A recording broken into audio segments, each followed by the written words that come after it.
BB7 live updation നോക്കാം. ലൈവിൽ ഇപ്പോൾ മിഡ് വീക്ക് എവിക്ഷന് വേണ്ടിയുള്ള ടാസ്ക് ആണ് നടക്കുന്നത്.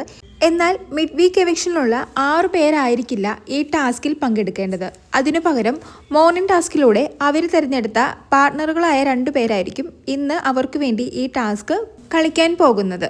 അതിനായി ആക്ടിവിറ്റി ഏരിയയിൽ ഒരു മഡ്പിറ്റ് ഉണ്ടാവും. മഡ്പിറ്റിനുള്ളിൽ കോയിനുകളും ഉണ്ടാകും. ഏറ്റവും കൂടുതൽ കോയിനുകൾ കളക്ട് ചെയ്യുന്നവരായിരിക്കും ഈ കോയിൻ വേട്ട എന്ന ടാസ്കിൽ വിജയിക്കുന്നത്. എന്നാൽ മഡ്പിറ്റിലേക്ക് അത്ര എളുപ്പത്തിൽ കടക്കാൻ സാധിക്കില്ല. അതിനായി ആക്ടിവിറ്റി ഏരിയയിൽ തന്നെ 6 ട്രഷർ ബോക്സുകളും 6 കളർ വെള്ളം നിറച്ച ടബുകളും ഉണ്ടാകും. 2 പാർട്ട്ണറിൽ ഒരാൾ ട്രഷർ ബോക്സിൻ്റെ ഫ്രണ്ടിലും ഒരാൾ ടബിൻ്റെ ഫ്രണ്ടിലും നിൽക്കേണ്ടതാണ്. ടബിൽ ട്രഷർ ബോക്സ് തുറക്കാനുള്ള കീയും ട്രഷർ ബോക്സിൽ മഡ്പിറ്റിലേക്ക് ഇറങ്ങാനുള്ള സേഫ്റ്റി ഗിയറുകളുമാണ് ഉള്ളത്.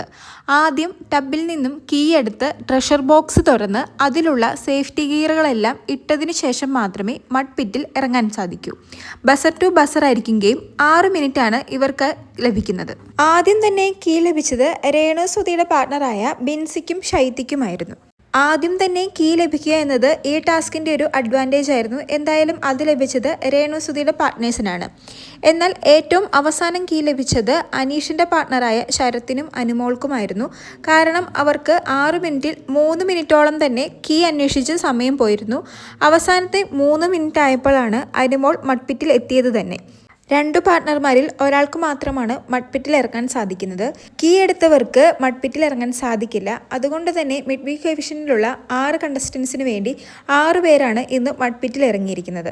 റെന ഫാത്തിമയ്ക്ക് വേണ്ടി ആര്യനും, ഷാരികയ്ക്ക് വേണ്ടി ആദിലയും, ഒനീലിന് വേണ്ടി അക്ബറും, അനീഷിന് വേണ്ടി അനുമോളും, സരികയ്ക്ക് വേണ്ടി നെവീനും, രേണു സുധിക്ക് വേണ്ടി ശൈത്യയുമാണ് ഇന്ന് മഡ്പിറ്റിലിറങ്ങി ഈ ടാസ്ക് ചെയ്തിരിക്കുന്നത്.